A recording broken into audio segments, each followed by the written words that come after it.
Everyone, कैसे हो आप सब। जैसे कि आपको पता है कि 3 जनवरी को अर्थ सन से क्लोजेस्ट आ जाती है और कई दोस्तों का सवाल था कि वो अर्थ क्लोजेस्ट आ जाती है सन से तो इंडिया में फिर भी विंटर क्यों होती है।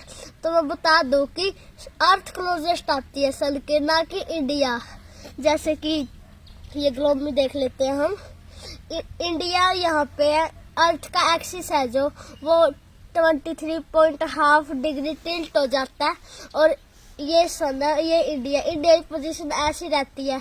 जो ऑस्ट्रेलिया है यहाँ पे डायरेक्ट सन रेज आती है और ऑस्ट्रेलिया में समर होती है जनवरी के टाइम में, और इंडिया में इनडायरेक्ट रेज आती है क्योंकि वो नॉर्दर्न हेमिस्फीयर में, इसलिए इंडिया में ठंड होती है। एक बार इंडिया दिखा दो इनको वीडियो में साफ साफ। दोस्तों इंडिया, और ये है सन, ये 23 डिग्री टिल्ट हो गई, 23 डिग्री एंड हाफ टिल्ट हो गई।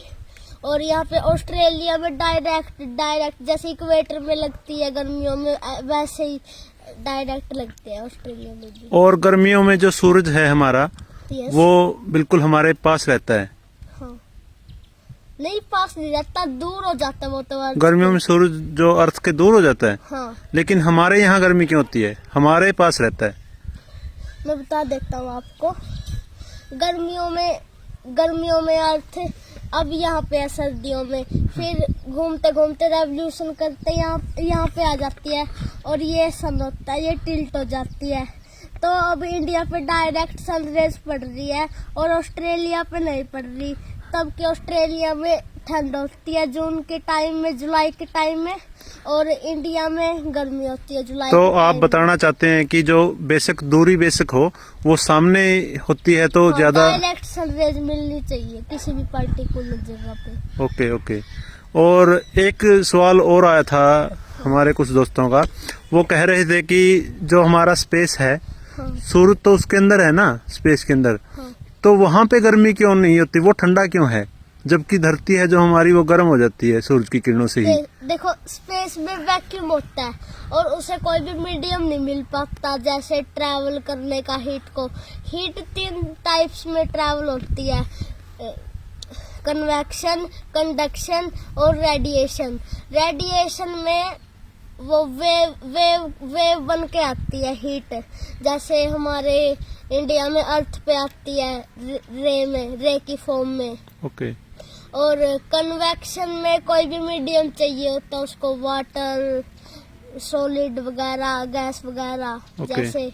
और कंडक्शन में वो डायरेक्ट कांटेक्ट करती है हीट के, और स्पेस में तो वैक्यूम है दोस्तों, ऐसा हो नहीं सकता, कोई मीडियम ही नहीं मिलता। इसका मतलब है कि हीट को कोई मीडियम नहीं मिलता, इसलिए गर्मी नहीं हो पाती वहाँ पे। हाँ। बहुत अच्छे। और अब थोड़ा मार्स के बारे में आप बताएंगे कि मार्स के ऊपर लाइफ संभव हो सकती है या नहीं। मार्स के बारे में थोड़ा बताएं, एक्सप्लेन करें थोड़ा।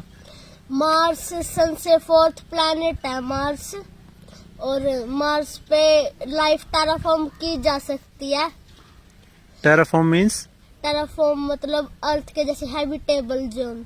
ओके। वैसे तो मार्स हैबिटेबल जोन में है, जैसे स्टार से 3rd और 4th प्लैनेट हैबिटेबल जोन में होते हैं। ओके। वैसे ही मार्स हैबिटेबल जोन में, लेकिन उसका टेम्परेचर अभी भी बहुत ठंडा है और उसके पोलों पे आइस जमी हुई है।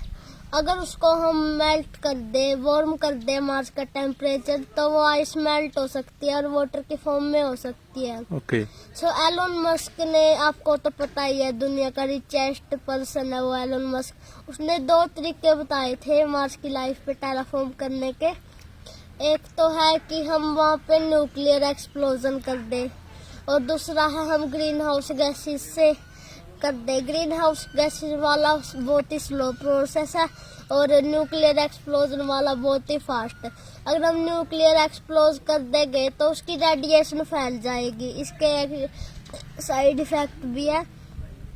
जो हिरोशिमा और नागासाकी पे बम गिरा था, न्यूक्लियर एक्सप्लोजन हुआ था, उसके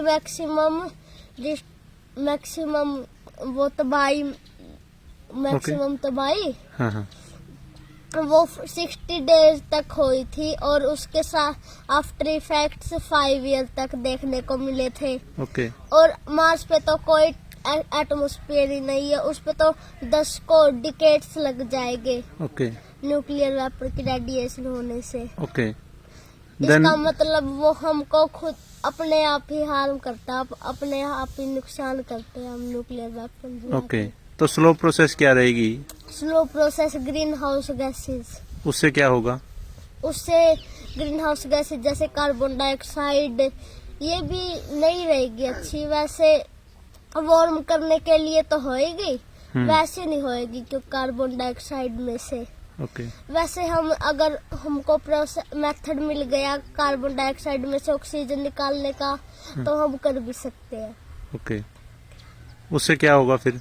उससे जो आइस है वो पिघल जाएगी वहाँ की? हाँ, वाटर के रूप में आ जाएगी। और जो सी सोयल में एक ऐसी प्रॉपर्टी है उसकी सोयल में जो वाटर को एब्जॉर्ब करती है, वो वाटर भी आ जाएगा बाहर। Okay, so thank you everyone.